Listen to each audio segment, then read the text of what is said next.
Hello everyone, welcome to my YouTube channel. Even making that one statement has taken on a different meaning today, going by what happened last week. As many of you in Nigeria must have heard and reacted to, a gentleman of Nigerian origin who is here in the UK, himself as a dependent, went on the BBC to indicate that many Nigerians who are in the UK, even though they come for their degrees, are really not here for the degrees and are instead trying to escape the hardship in Nigeria. Many people reached out to me to confirm what my position was on the issue, even though all the opinions that could have been made on that issue were made by Nigerians online. As such, I didn't feel that there was a need for me to add one more stone to the piling heap of mob action. As many of you know, I do not support mob action, and I feel like when somebody is down and everyone else is piling on them, the last thing that I want to do, especially if it's not necessary anymore, is to join the mob to do so, especially if an apology has come through. It took the gentleman 2 days to apologize, in which time he was gloating about the fame that his actions had brought him. That part hurt me deeply. As a Nigerian in the UK, I am not one of those people who have come here to escape Nigeria. As a matter of fact, I'm doing very well in Nigeria. I did not come to the UK to run away from anything. Many people I know have businesses in Nigeria. One of the key things that make people leave Nigeria in the droves that you're seeing today is the rising unemployment, which is a problem around the world. After COVID, many economies are struggling with inflation and unemployment at levels that they had predicted would happen because of COVID. Nigeria's own is more long-standing than that, and the economists will tell you that we saw it coming. However, that is not to say that widespread corruption and poverty is not responsible for Nigerians trying to leave Nigeria. But is that what we want the world to hear? And which brings me to the reason why I didn't respond to it last week. As a truth teller myself, I find it very difficult when you try to say what you think is right and you get pushed back in the way that Tiamiyu got last week. In fairness, what he had said, even though it's not completely true, and he generalized it and made it a stereotype, was partly true.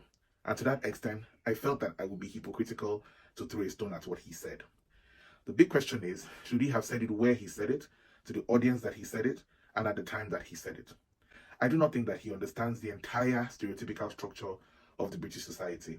He doesn't understand the struggle that black people have had in white societies before now, whether in the UK, Europe, or in America.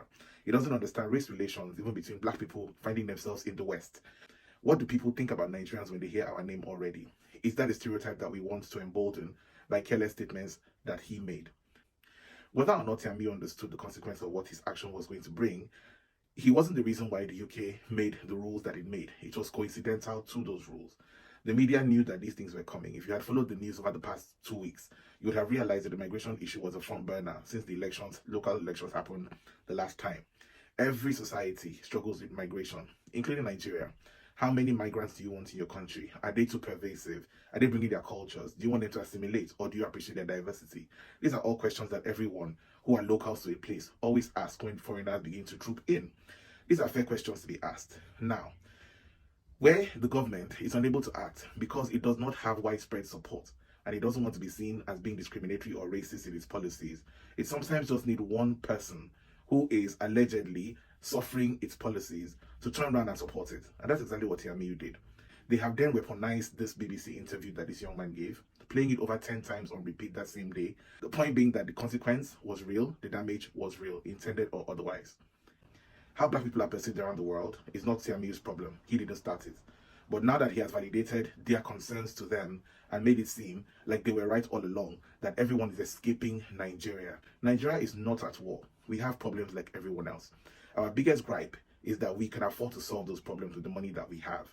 And corruption will not allow us to do so. We are hoping that at some point things will change. The economy will get better. And the people who actually love the country will take over and find themselves in power. But until that happens, to describe us as escapees is a little below the belt. It is hurtful, it is disgraceful, and it's just completely untrue. The number of people who have left Nigeria cannot equate to the 200 million people that we have left behind. I doubt that we have up to 30% of Nigerian citizens outside of Nigeria. And so that stereotype that has not been validated by that interview is wrong and should be corrected at some point. Moving on from that, therefore, the lesson that I have taken from Tiamiyu, when you get massive pushback on something that you have done or said, you need to immediately recognize where the pushback is coming from. Give validity where it is valid. If what they are saying to you is true and you have stepped out of bounds, a quick apology would help. Don't focus on it. Don't rub it in anyone's face. Don't do a victory lap. Don't do a media tour. Don't go talking to different people and acting like every publicity is good publicity and that you're now famous. You're only making it worse. And now your name is now synonymous with betrayal, the same way that Judas Iscariot in the Bible was. That's not the kind of thing that you can erase from Nigerians' memory very quickly. And that was lesson number one. Lesson number two, there's always a bigger agenda than you know. So even though they ask you a very simple question, the media always has a way of cutting out exactly the portion that they want to use. If we had the opportunity to watch the entire interview that he probably gave them, we would have understood the context with which he made that statement. But all that is lost now. The BBC has taken what they wanted and they have gotten the effect that they wanted. This thing is now being discussed at their parliamentary level, at the Senate level. That's how serious this immigration matter is, and he just stepped right into a bigger agenda that he had no idea existed. So that's lesson number two. And lesson number three, learn to forgive yourself. PR is PR. Twitter, social media, it will come and go. Today, we're talking about something else, something bigger, something more important.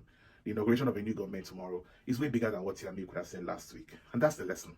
In the middle of being dragged on Twitter, like we call it, you might always feel like the world is against you. People that you expected to stand up for you or to speak up for you are afraid of being caught in the crossfire, and so they are quiet. You kind of find it hard to forgive them afterwards, but you will. What you need to do, learn the lessons, apologize quickly, mute the post, and move on with your life. Do not give it any energy. Do not feed it any more fires. Don't go around doing post explanations that only make things worse. Learn quickly, move forward, grow, learn, and change. And I hope these are the lessons from what has happened last week that you take value from. It could happen to anyone. We will learn to forgive him. Bigger things will happen. And I hope that he has learned the lesson that this entire thing was supposed to teach him. Sorry that this was so fast. I just wanted to get it out of the way so we could move on to more important things next week, when I will continue with my YouTube videos, and I will start it with the famous, hey guys, welcome to my YouTube channel, whether you like it or not. See you guys around on the next one. As always, take the conversation to Twitter, ROQZEE. Peace.